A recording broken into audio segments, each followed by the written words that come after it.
Halo teman-teman, kembali bertemu dengan saya. Dan hari ini saya mau melanjutkan membicarakan mengenai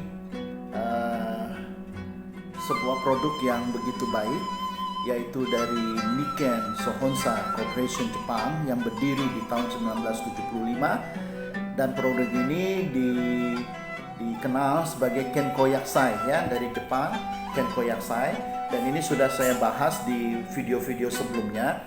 Dan kali ini saya sekali lagi mau membahasnya. Karena kenapa? Karena Ken Koyakusai ini ya memiliki polisakarida yang terekstrak dari jamur kawaratake dan shiitake, dan banyak lagi bahan aktif yang bagus untuk kesehatan. Dan khususnya Ken Koyakusai ini untuk mencegah sel kanker dan juga melawan sel kanker. Nah, kenapa saya melanjutkan memperkenalkan Ken Koyakusai ini? Jadi begini. Jadi kemarin saya membesuk ipar saya di sebuah rumah sakit yang sangat terkenal. Ternyata ipar saya ini terdeteksi ya, dan sudah jelas di CT scan itu ada benjolan di ginjal sebelah kiri.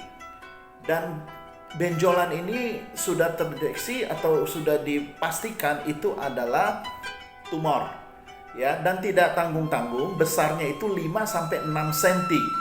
Dan ini sangat mengejutkan saya karena setahu saya ipar saya ini sekarang berumur 40 tahun. Gaya hidupnya atau pola hidupnya ini tidak sembarangan, artinya tidak mengonsumsi hal-hal yang tanda kutip bisa menyebabkan gangguan kesehatan. Nah, oleh sebab itu ini sangat mengejutkan sehingga saya datang ke rumah sakit itu dan saya bertanya sebenarnya apa yang terjadi. Jadi kejadian ini nih minggu lalu sudah terjadi dan baru ketahuan dan pertama kali. Nah, jadi saya bertanya kepada ipar saya ini. Dan lalu dijawab bahwa selama ini sudah berpuluh-puluh tahun sebenarnya pinggangnya ini sakit, bahkan menusuk-nusuk atau kayaknya ditusuk-tusuk seperti itu. Namun karena ini dianggap pegel dan tidak ada masalah dengan organ tubuh, maka dia cuek saja. Jadi dianggap ini pegel lah ya, setelah kerja pegel. Nah, tetapi baru kemarin setelah puluhan tahun, minggu kemarin itu dia waktu saat membuang air kecil itu ada darahnya. Ya, ada darahnya dan sakit sekali dan sempat juga meriang.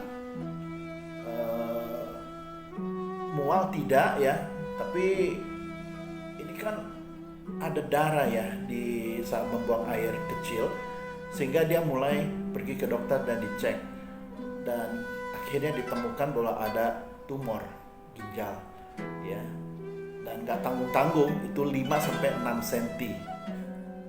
Nah, lalu kemarin saya besuk ke rumah sakit yang sangat terkenal, tidak saya sebutkan di sini. Lalu saya menunggu. Jadi ada dokter ahli ya, urologi berkunjung. Lalu saya ada di sana selalu bertanya kepada dokter, mohon izin saya mau tanya, ini tumor 5 sampai 6 cm ini kira-kira berapa tahun ya berkembangnya? Lalu dokter berkata bahwa ini dugaan saja, ada kemungkinan 1 sampai 2 tahun sehingga berkembang sedemikian besar, 5 sampai 6 cm. Lalu saya mulai berpikir bahwa 1 sampai 2 tahun itu jelas-jelas ipar saya ini ya, kembali lagi saya katakan hidupnya normal saja, tidak ada hal-hal yang kelewatan di dalam hidupnya, ya kan? Nah, lalu saya bertanya sama ipar saya, apa yang kamu lakukan atau apa yang kamu konsumsi selama ini? Tidak ada yang aneh gitu. Cuman karena dia umur 40 sekarang, jadi dia cerita bahwa sekitar tahun 20-an waktu masih kuliah di Amerika itu dia sering minum minuman bersoda ya, yang sekarang juga gampang ditemukan, itu bersoda. Saya tidak sebutkan mereknya. Nah, apa itu kemungkinannya? Nah, saya juga tidak tahu apa itu kemungkinannya, tetapi yang jelas air bersoda ini yang dia minum memang sangat berisiko. Ya, kadar gulanya tinggi dan bersoda, dan ini tidak baik untuk dikonsumsi setiap hari. Ya, sekali-kali boleh-boleh sajalah. Ya, nah, apakah itu yang mencetus sehingga ada benjolan di ginjal? Saya juga tidak tahu. Nah, lalu saya berpikir, seandainya memang minuman ini yang bersoda bisa memunculkan tumor ginjal, maka ini sangat bahaya. Ya, jadi teman-teman harus menjaga juga nih untuk minum minuman yang sehat. Nah, tetapi ini kan kejadiannya 20 tahun yang lalu. Lalu sekarang sudah 20 tahun kemudian baru ada terdeteksi tumor ini 5-6 cm. Lalu apa penyebabnya? Nah, teman-teman kan tahu ya bahwa sel kanker itu kan muncul dari sel normal, dia bermutasi genetikanya dan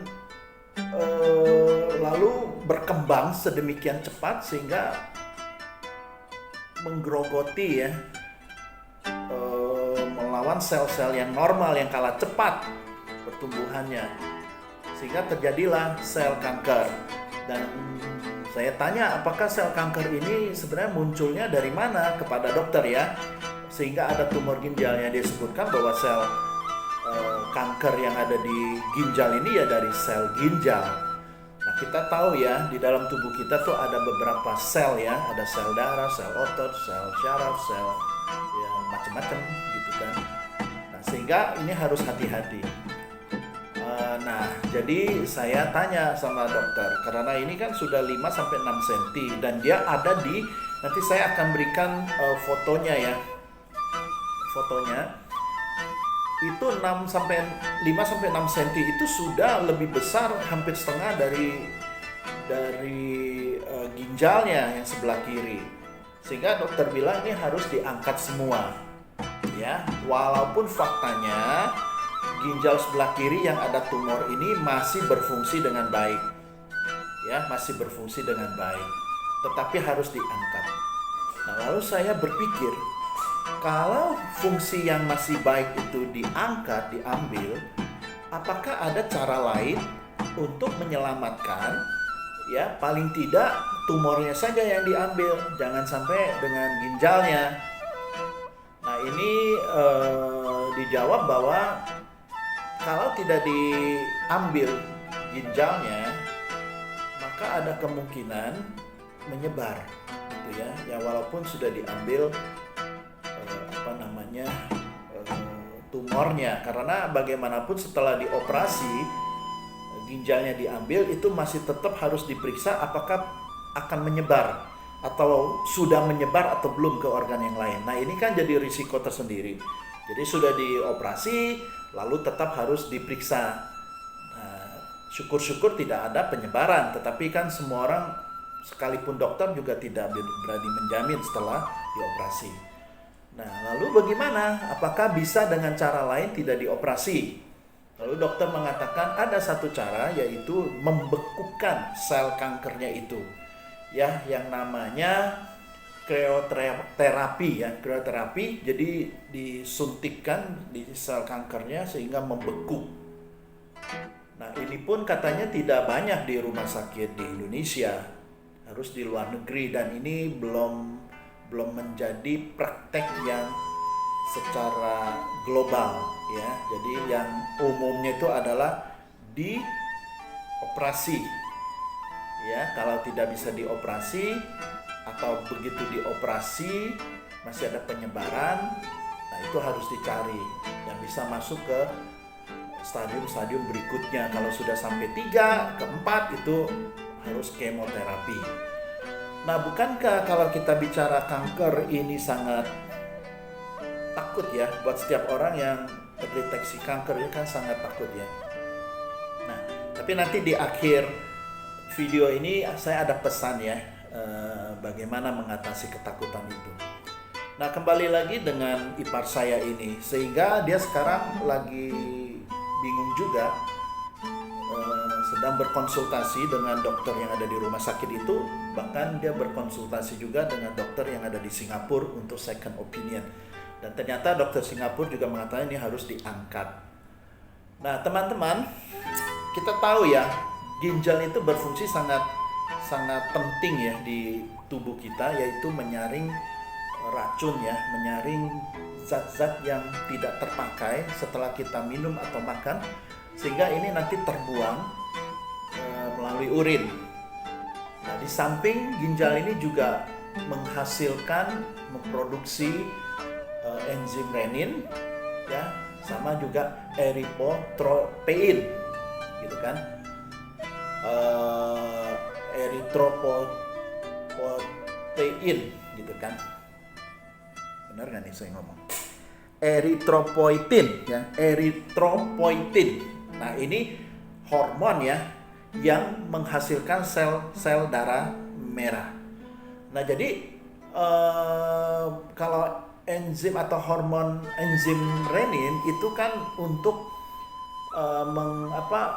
mengimbangi ya, supaya tekanan darah itu tidak terlalu tinggi dan seperti itu ya. Jadi fungsi ginjal ini sangat penting sekali, sebab kalau sampai fungsi ginjal ini terpengaruh atau rusak atau tidak berfungsi, maka itu akan mengganggu organ tubuh vital yang lain seperti paru-paru, jantung, dan lain-lain ya. Jadi ini sangat serius ya, ginjal ini. Nah, kembali lagi, kalau diangkat satu ginjal yang sebelah kiri ya, dengan kasus ipar saya ini, maka hanya ada satu ginjal ya. Walaupun dikatakan manusia bisa hidup dengan satu ginjal, tetapi kembali lagi dengan filosofi atau dengan pikiran saya, bahwa kalau fungsinya masih bagus, kenapa diangkat? Apakah tidak bisa hanya tumornya yang dimatikan ya, atau dioperasi, sekalipun kalau mau operasi tumornya saja. Nah, ini kan semua adalah keputusan dari dokter yang menangani, tetapi ini pikiran saya. Nah, jadi teman-teman, jadi fungsi ginjal ini sangat penting. Nah, gejala-gejala yang sering timbul akibat dari gangguan ginjal ini ya, salah satunya kalau sudah sampai tahap yang agak serius itu, kalau membuang air kecil itu darah ya, punya darah. Selain ada batu ginjal juga itu menyebabkan, tetapi bisa saja itu juga waktu saat kita membuang air kecil dia berdarah. Kedua, sering nyeri ya, bagian pinggang, bagian depan di bawah perut itu tertusuk-tusuk ya, seperti yang dialami oleh ipar saya. Nah, selain itu juga tekanan darah tinggi. Nah, lalu juga berat badan makin hari makin berkurang dan lemas ya. Ini menurut gejala medis, gejala yang orang kena masalah ginjal. Nah, di samping, kenapa ini bisa terjadi? Ya, ada kalanya bisa saja tanpa kita sadari kita minum minuman yang tidak baik ya. Seberapa lama kita tidak tahu, tapi kalau yang tidak baik ini kita tidak ketahui dan kita minum terus, ya bisa saja jadi bermasalah ginjalnya. Atau makanan yang kurang sehat, junk food, atau makanan yang mengandung radikal bebas ya, misalnya keju-kejuan, lalu bakar-bakaran, dan banyak sebetulnya yang akan menyebabkan radikal bebas, sehingga ketahanan tubuh kita ini tidak mampu untuk melawan penyakit yang ada. Apalagi kalau sel kanker itu sudah ada di dalam tubuh, maka ya sudah, semakin hari semakin parah ya. Nah, oleh sebab itu saya berpikir bahwa produk Kenko Yaksai ini kan mengandung polisakarida yang terekstrak dari jamur kawaratake dan shiitake. Dan ini jamur-jamur ini adalah untuk melawan sel kanker ya, melawan sel kanker. Sehingga saya menganjurkan, coba untuk alternatifnya, yuk coba minum Kenko Yaksai ini. Nah, dipertimbangkan apakah mau dioperasi atau di mengonsumsi herbal yang baik ya, jamur-jamuran seperti Kenko Yaksai. Dan juga harus hati-hati tatkala kita memutuskan untuk minum suplemen ya atau herbal yang katanya bisa melawan sel kanker, itu pun harus hati-hati ya, karena banyak di luar sana produknya juga tidak terjamin, kita tidak tahu. Nah, oleh sebab itu kalau produk dari Jepang seperti Kenko Yaksai ini yang terjamin ya, bahkan di Jepang juga ada asuransinya bagi yang minum Kenko Yaksai atau yang diproduksi oleh Nikken Sohonsa seperti Clostamin, macam-macam Clostamin series ya, termasuk Kenko Yaksai, itu dijamin oleh asuransi. Nah, jadi karena kandungannya baik. Nah, ini cerita ya mengenai kanker ginjal, dan itu juga harus hati-hati. Nah, oleh sebab itu teman-teman, saya mau katakan demikian, bahwa tubuh manusia ini sebetulnya Tuhan ciptakan ya. Kalau kita percaya kita manusia adalah ciptaan Tuhan, maka mau tidak mau kita harus percaya bahwa apa yang dicipta, khususnya manusia dan organ-organ yang ada di dalam, itu baik, sempurna ya. Jadi sebenarnya manusia itu tidak akan punya penyakit, karena dia akan menyembuhkan dirinya sendiri ya. Kalau ada penyakit, kita akan sembuh dengan sendirinya, karena di dalam organ ini saling membantu ya untuk menyehatkan diri kita. Cuma pertanyaannya, kadang-kala sudah tidak mampu lagi organ-organ tertentu untuk menyehatkan atau menyembuhkan, karena kita tidak berpengetahuan di dalam hidup kita. Mungkin minum sembarangan, makan sembarangan, sehingga organ tubuh ini tidak bisa mendeteksi atau menyembuhkan, karena kita tidak tahu ya bahwa kita sudah merusak tubuh kita. Itu yang pertama. Yang kedua, kemungkinan kita sudah tahu tapi kita menantang. Kita anggap enggak apa-apa ya, saya nggak sakit ini, saya masih muda ini, dan segala macam alasan, sehingga dia labrak saja apa yang dia tahu dan tidak peduli.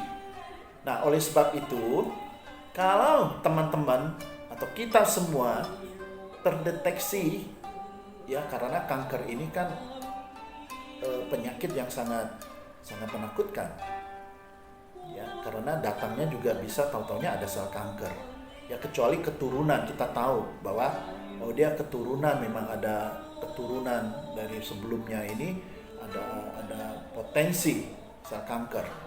Nah, tetapi kan ada banyak yang tidak ada keturunan, tapi ini terjadi karena eksternal, yang makan yang jorok, minum yang tidak benar, pola hidup, pulang malam, stres, dan segala macam. Ini bisa menjadi kontribusi. Nah, oleh sebab itu, kalau kita sudah tahu bahwa kita terdeteksi kanker, memang secara manusia itu kita panik. Tetapi yang ketiga saya mau bilang, sekalipun itu faktanya kenyataan, dan kita percaya bahwa organ tubuh ini adalah ciptaan Tuhan, maka mau tidak mau kita harus datang kepada Tuhan terlebih dahulu, bukan dokter.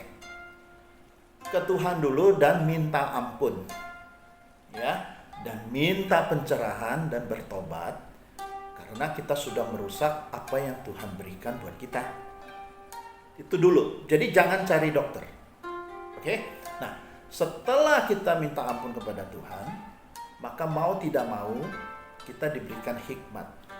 Nah, tatkala hikmat ini Tuhan berikan, maka ada jalan-jalan tertentu yang bukan satu saja, mungkin ada beberapa cara yang Tuhan tuntun supaya kita mengambilnya atau menerimanya untuk kesembuhan ini. Bisa melalui operasi, bisa melalui krioterapi yang katanya itu untuk dibekukan, atau juga tidak mengambil tindakan seperti itu, tetapi minum minuman yang Tuhan tunjukkan. Ya, salah satunya misalnya Kenko Yaksai ini. Ya, setelah teman-teman mengikuti video ini, bisa saja. Ya, jadi Tuhan bisa memberikan pilihan yang mana. Ya, tetapi jangan membatasi diri, harus begini kata dokter atau kata siapapun. Tetapi kembali lagi yang tadi saya bilang, pertama minta ampun, kedua minta Tuhan pimpin, ya jangan panik karena bagaimanapun ini tubuhnya Tuhan, ya kan, Tuhan yang punya tubuh kita ini, hidup ini juga Tuhan yang punya, maka kita tidak boleh lupa bahwa kita harus pertama kali datang kepada pemilik tubuh kita ini untuk diberikan hikmat kesembuhannya dengan cara apa. Oke? Nah, ini yang saya mau pesankan. Jadi jangan panik juga tatkala kita terdeteksi bahwa ada kanker atau kanker apa saja ya di dalam tubuh kita. Karena tidak ada kuasa yang lebih besar kecuali kuasa Tuhan dan cara Tuhan. Nah, tatkala diberikan pilihan, ambil ya, ambil. Sekalipun nggak lazim, bisa saja itu sembuh ya. Nah, oleh sebab itu teman-teman, jadi saya akan doakan ipar saya ini supaya dia mendapatkan hikmat apa yang harus dilakukan. Ya, untuk teman-teman yang mungkin saudaranya juga ada tumor atau kanker, ya entah kanker apa, paru-paru, payudara, serviks, atau ginjal, atau apapun lah, jangan panik ya, berhikmat untuk bagaimana menyembuhkannya supaya tubuh kita ini menjadi normal dan minimal kita bisa menghargai tubuh ini di hadapan Tuhan dan sehingga dia berkenan untuk hidup kita ya. Kembali lagi, jaga kesehatan, tetap sehat ya, berhikmat di dalam hidup, pilih makanan yang sehat, pilih minuman yang benar dan sehat, dan gaya hidup yang benar. Ya, oke, sampai di sini dulu. Nanti kalau ada cerita yang lain tentang kanker, saya akan share kembali. Ya, tetap sehat.